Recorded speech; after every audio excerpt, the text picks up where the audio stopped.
I'm Sophie Bradford and I spent 15 years being my family's biggest embarrassment.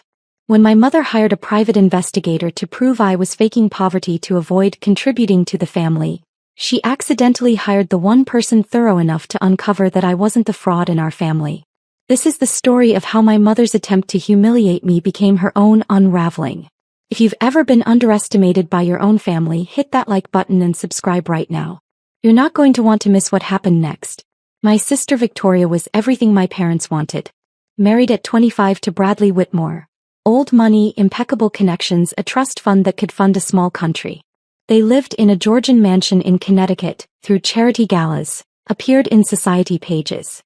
Victoria chaired 3 nonprofit boards, none of which required her to actually work. I was the disappointment who chose trade school over real college. That's what my mother called MI. Trade school.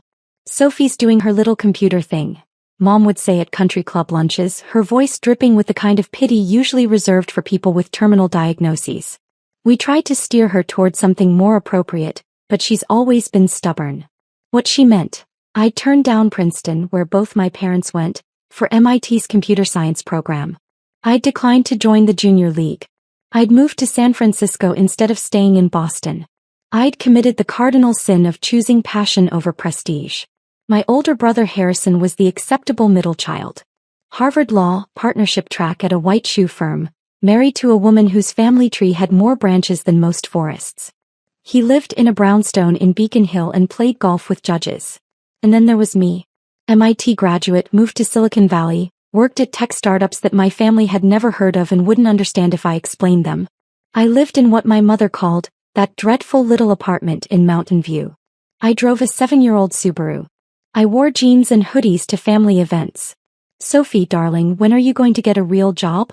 My mother would ask at every family gathering, her voice honeyed with concern that felt more like condescension. I have a real job, Mom.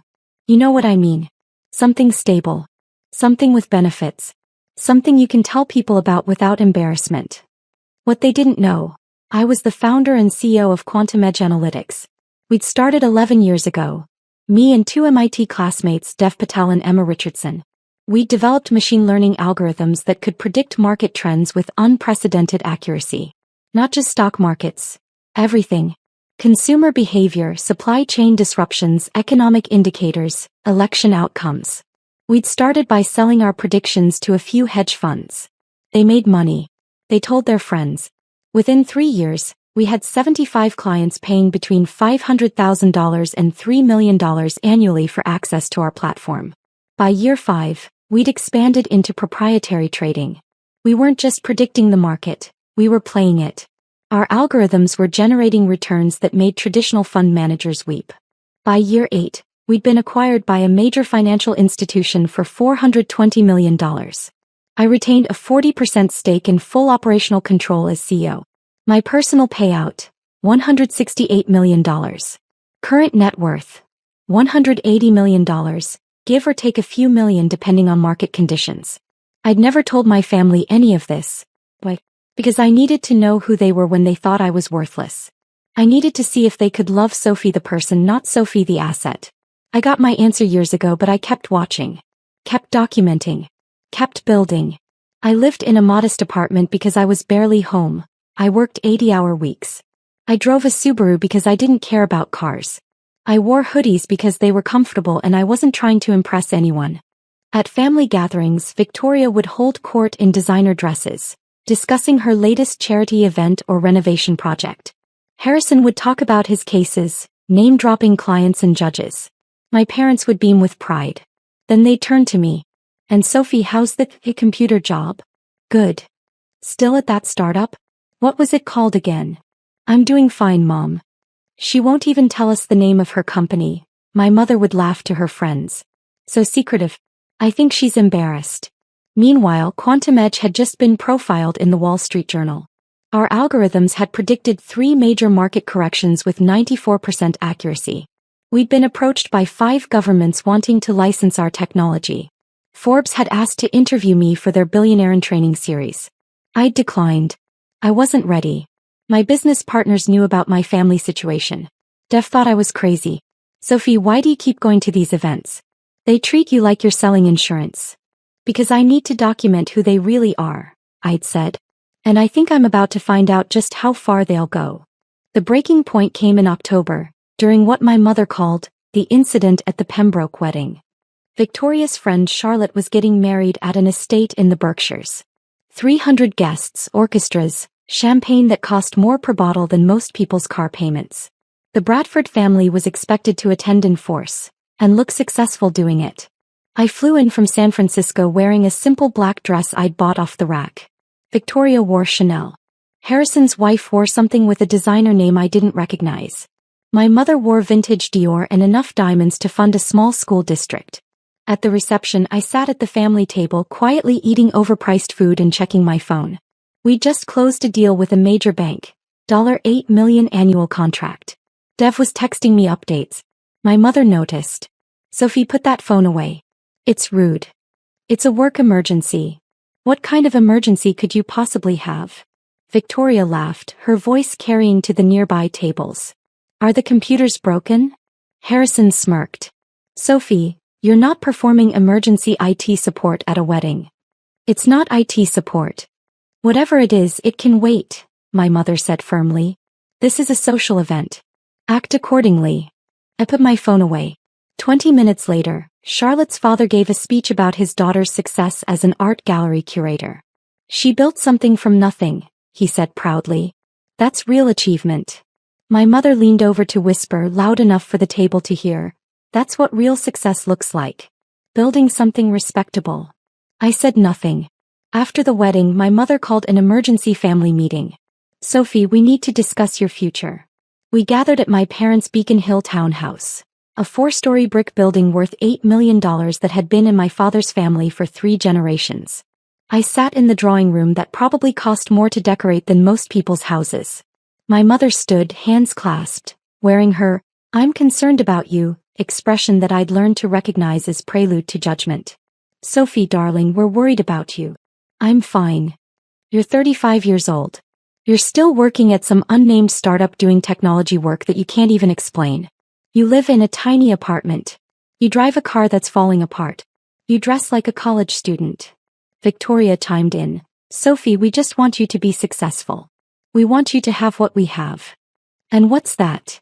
Stability. Status. A life you can be proud of. I am proud of my life. My mother's expression hardened. Then why won't you tell us anything about it? Why all the secrecy? Because you wouldn't understand. Try us, Harrison said, his lawyer voice emerging, the tone that said he was building a case. I work in predictive analytics. Machine learning algorithms for financial forecasting. Blank stares. I told you wouldn't understand. My mother sat down heavily. Sophie, I'm going to be blunt. We think you're lying about your career. We think you're actually struggling, maybe even unemployed, and you're too ashamed to tell us. Why would you think that? Because you live like you have no money. Victoria exploded.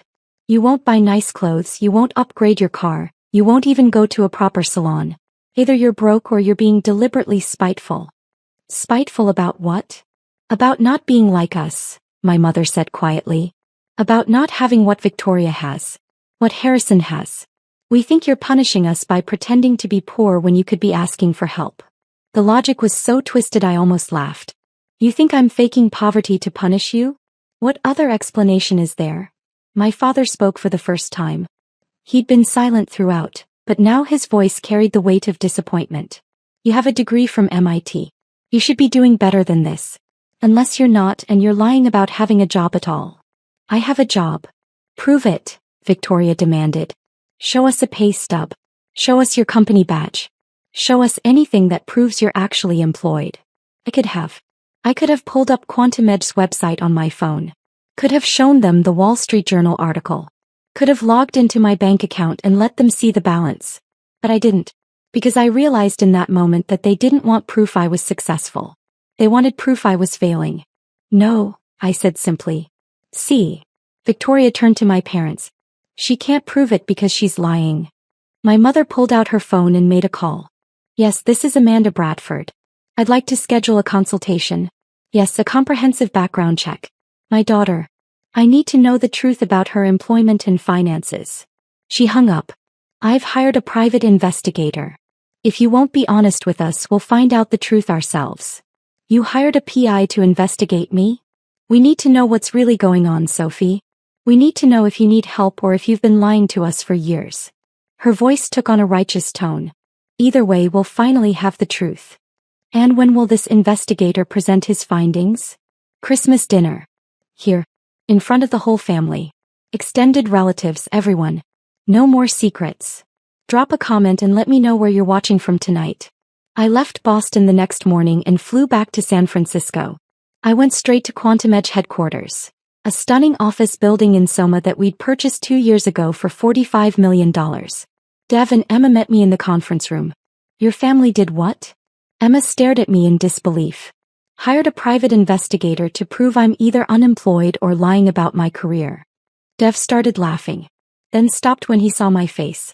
You're serious? Completely.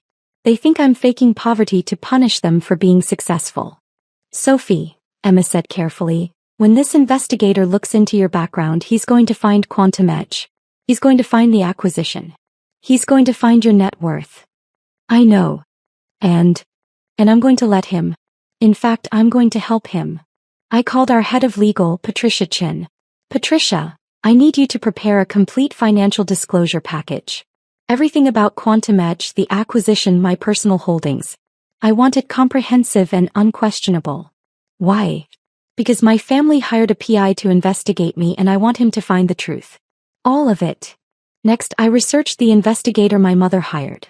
Robert Kane from Kane Investigative Services. Former FBI, 25 years of experience, reputation for being thorough to the point of obsessive. Perfect. I called his office. Mr. Kane, this is Sophie Bradford. You were hired by my mother to investigate me. Pause. Ms. Bradford, I can't discuss ongoing investigations with subjects. I'm not asking you to discuss it. I'm calling to offer full cooperation. I'll provide complete access to my employment records, financial documents, anything you need. I want your report to be absolutely accurate. Longer pause. Why would you do that? Because I have nothing to hide. And I think your investigation is going to find significantly more than my mother expects. Miss Bradford, will you meet with me? I'll bring documentation. You can verify everything independently. We met at a coffee shop in Boston 2 weeks later. I brought Patricia and a briefcase full of documents. Kane studied me across the table.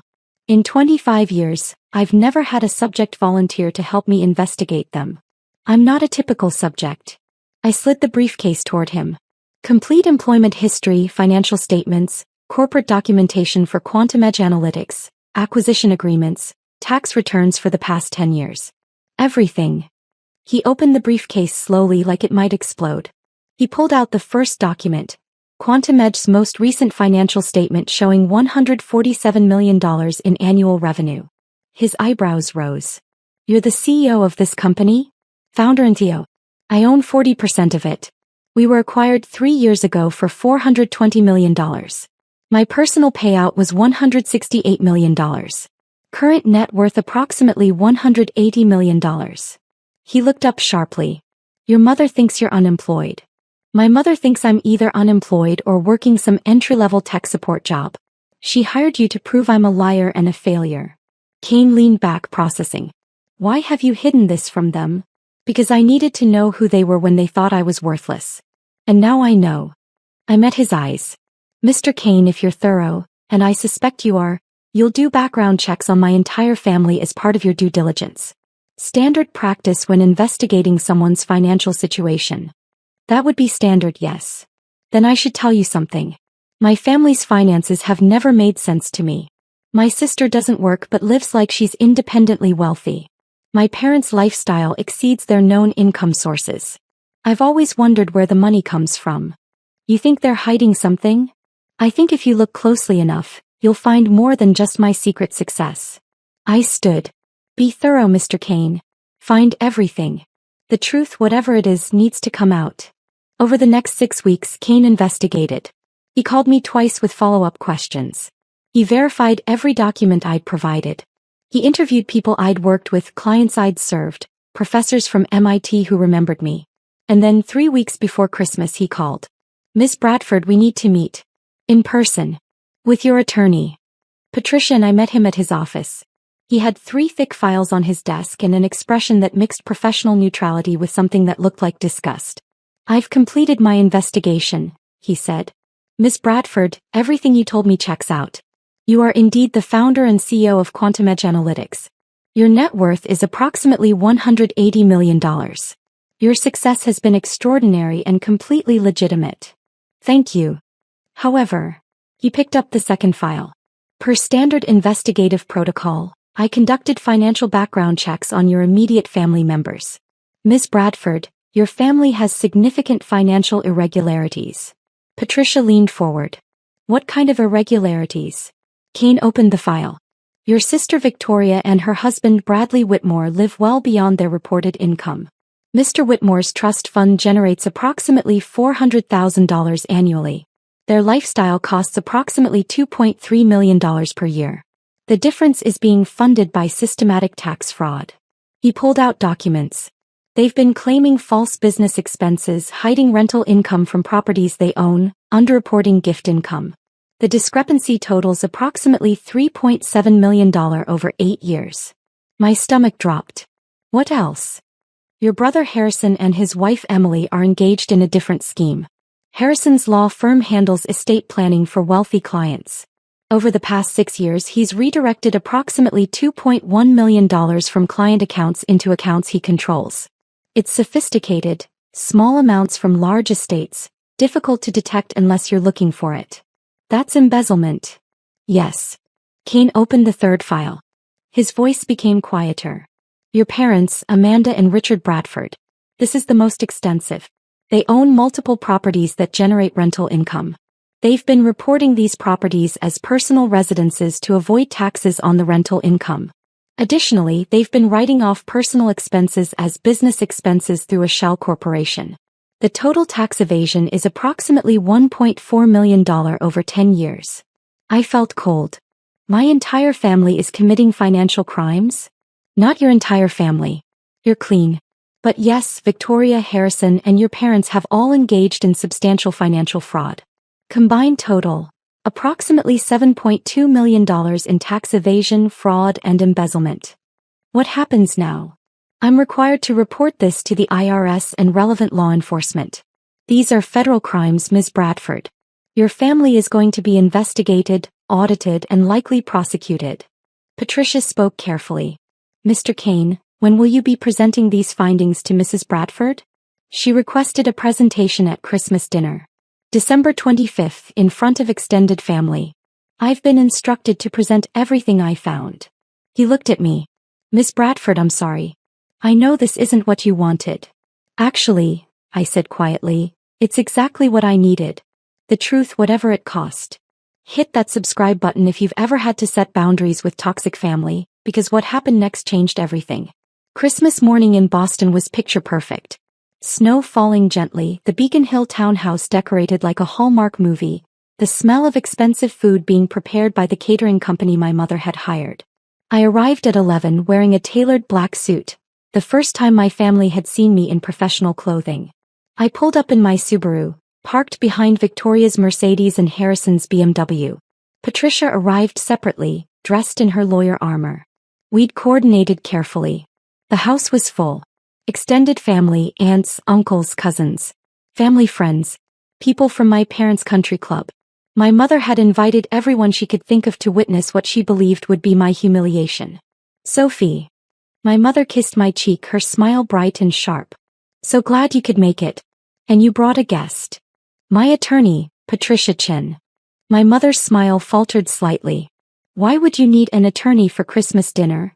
"Mr. Kane is presenting a report about my finances." It seemed prudent.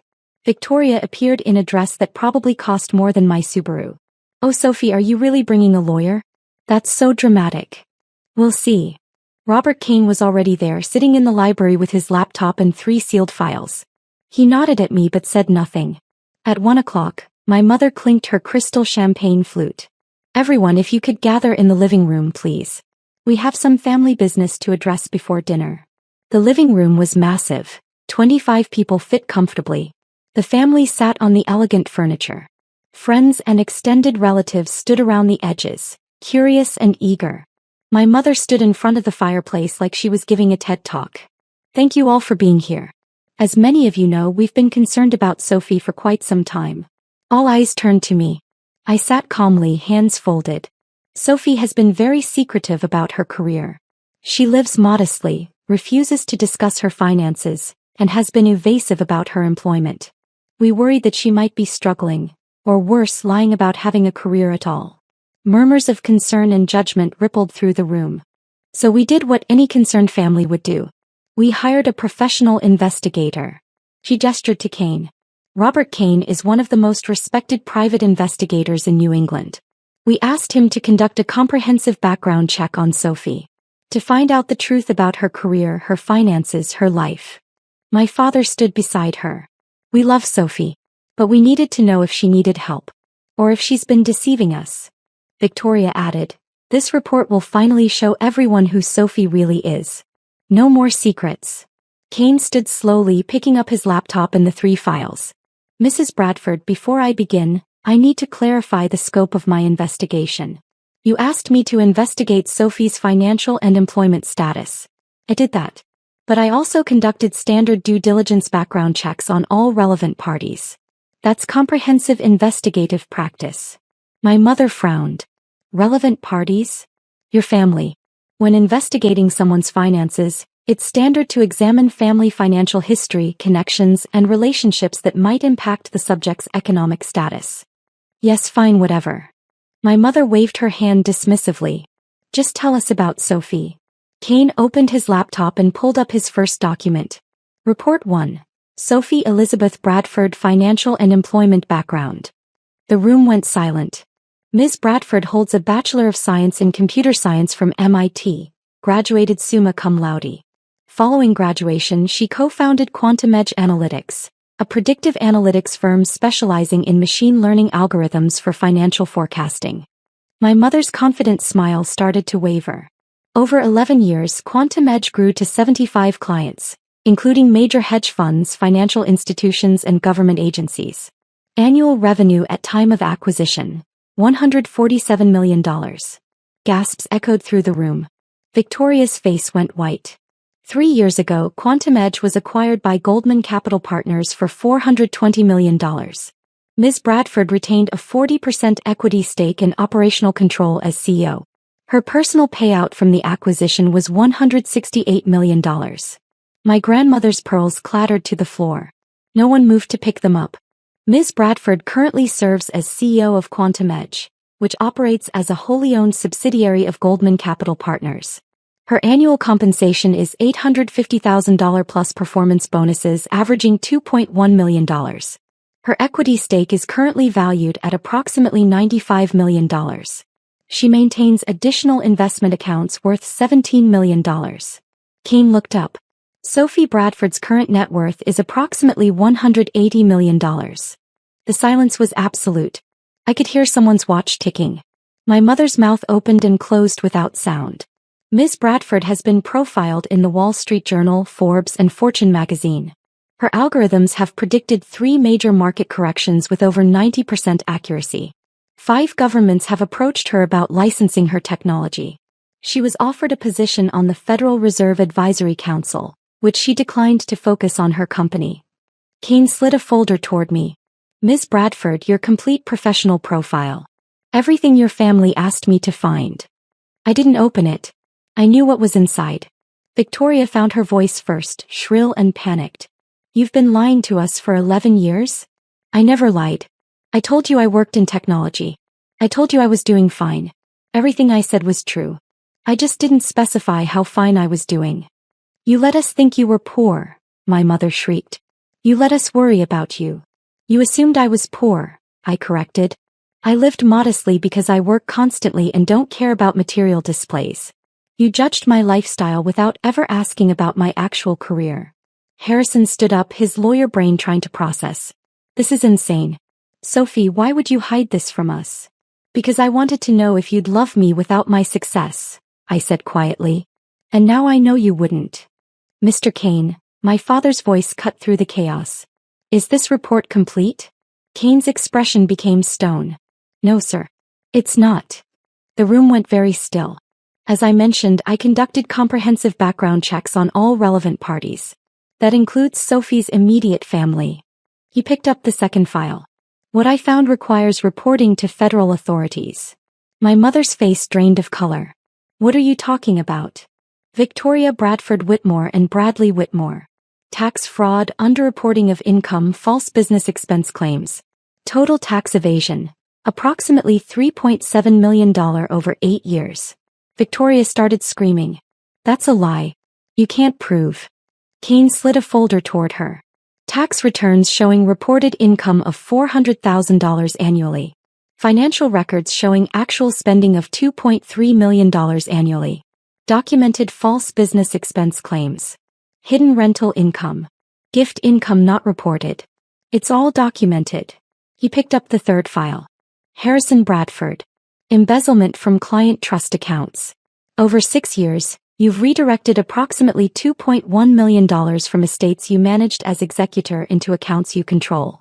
Harrison lunged forward. You're insane. I'm an attorney. I would never. Wire transfers from client accounts to your personal accounts. Falsified estate accounting documents. Testimony from your firm's bookkeeper who became suspicious and kept copies of records. The evidence is comprehensive. Kane opened the final file. He looked at my parents, Amanda and Richard Bradford. This is the most extensive. 10 years of systematic tax evasion through unreported rental income and false business expense claims through a shell corporation. Total fraud. Approximately $1.4 million. My mother collapsed onto the couch. No, this is a mistake. This is some kind of revenge. Sophie, you put him up to this.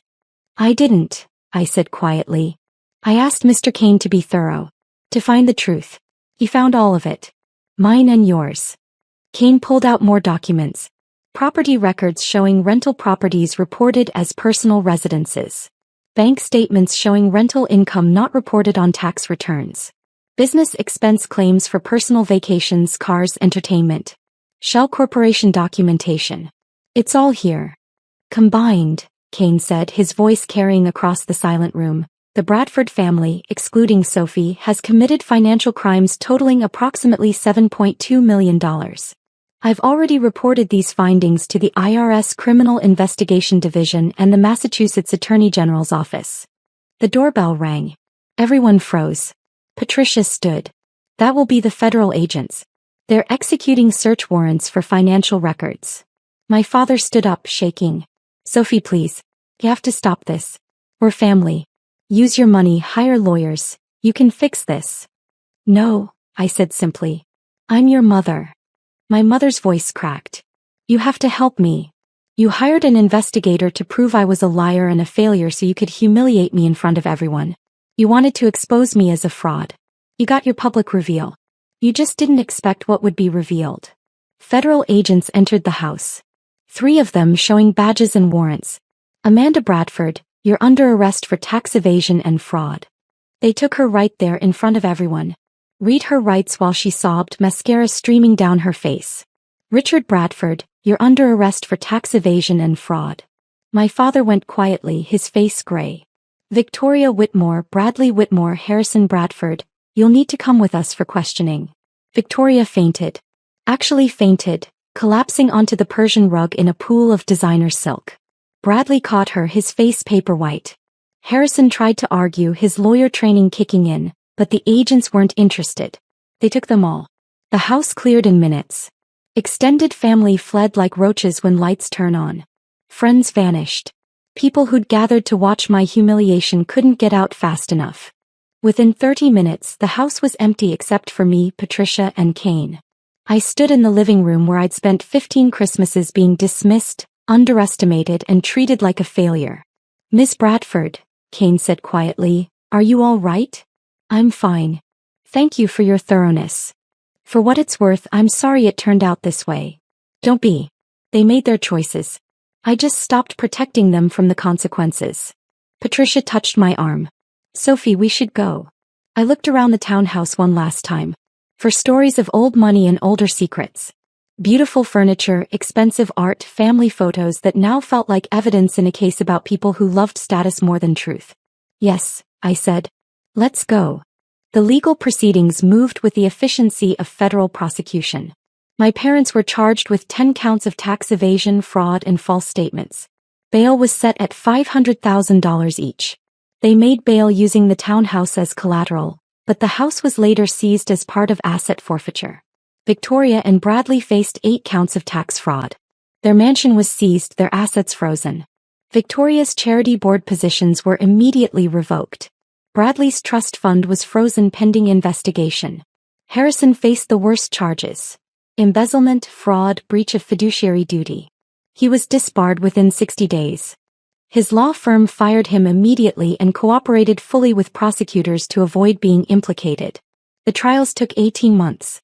All of them pleaded guilty eventually. The evidence was too overwhelming. My parents, 5 years in federal prison each, full restitution, permanent criminal records. They lost the townhouse, their investments, everything. They were released after 3 years for good behavior. Victoria and Bradley, 4 years each. They divorced during sentencing. Victoria lost custody of her children. They went to Bradley's parents. She emerged from prison to find she had no social standing, no friends, no money. Harrison, 7 years. His wife divorced him within the first year. He lost his law license permanently, his home, his reputation. The extended family fractured completely. Some tried to maintain relationships with me, apologizing for how I'd been treated. Most just disappeared, embarrassed by the scandal. I accepted the apologies that felt genuine, because some of them truly hadn't known. 6 months after the arrests, I stood in my office at Quantum Edge looking out at San Francisco Bay. Dev knocked on my door. "You have a visitor. Says she's your grandmother." Grandma Helen. My father's mother, the only family member who'd ever seemed to see me clearly. "Sophie," she said when she entered. She looked older, tired. "I know you probably don't want to see anyone from the family. You never participated in how they treated me. I should have stopped it. I'm sorry I didn't." She sat down heavily. "I came to tell you something. Your grandfather left you money, $500,000. It's been in a trust, payable when you turned 40. But I'm the trustee and I'm releasing it early. Grandma, I don't need. I know you don't need it. But he wanted you to have it. He always said you were the only one with any sense." She smiled sadly. "He'd be proud of what you built. And he'd be ashamed of the rest of them." I accepted the inheritance. Not because I needed it, but because it mattered that someone had believed in me. 3 years after that Christmas, I sat in a federal courtroom watching my parents' release hearing. They'd served their time, made their restitution payments, attended all required counseling. They looked older, diminished. My mother's designer clothes were gone, replaced by Goodwill finds. My father's confident bearing had collapsed into something that looked like permanent shame. They saw me in the courtroom. My mother started crying. My father looked away. After the hearing, my mother approached me in the hallway. "Sophie, please. Can we talk?" "About what?" "I want to apologize. Your father and we've had a lot of time to think about what we did. How we treated you. How we valued all the wrong things. And you were right. About everything. We loved the idea of success more than we loved you. We chose status over ethics. We taught our children that appearances mattered more than integrity." He was crying openly now. "I'm sorry. I'm so sorry." It was the apology I'd waited 15 years to hear. It didn't fix anything, but it mattered. "What will you do now?" I asked. "We got jobs. Your father works at a hardware store. I work at a library. We have a small apartment. We're learning to live within our means." She laughed bitterly. "Learning to be the kind of people we should have been all along. That's good. Can we try to have a relationship? Not about money. Just as family?" I thought about it for a long moment. "Maybe. Eventually. With boundaries. And only if you're genuinely different, not just sorry you got caught. We are different. Prison changes you. Losing everything changes you. It's been 5 years now. I have a cautious relationship with my parents. They've never asked me for money. They came to Maxteca's IPO celebration and cried with pride. They're learning about my actual life, not the fiction they'd invented. They'll never recover financially. They're working class now, in their 60s with criminal records. That's the consequence of their choices. Victoria and I don't speak. She blames me for her prison sentence, her divorce, losing her children. She'll never understand that I didn't destroy her. Her own choices did that. Harrison reached out once asking for a loan to start over. I declined. He hasn't contacted me since. Quantum Edge went public 2 years ago. Current valuation, $2.8 billion. My personal net worth is now approximately $890 million. I've been featured in every major business publication. I speak at conferences globally. I'm exactly as successful as I always was. Now just public about it. I established a foundation for financial literacy education. $50 million endowment to teach ethics, accountability, and the difference between wealth and worth. The irony isn't lost on me. Last week I got a letter from my mother. Not asking for anything. Just telling me she was proud of me. That she wished she'd seen me clearly years ago. That she was grateful I'd forced the truth into the light, even though it destroyed everything. You saved us, she wrote. From ourselves. From becoming worse than we already were.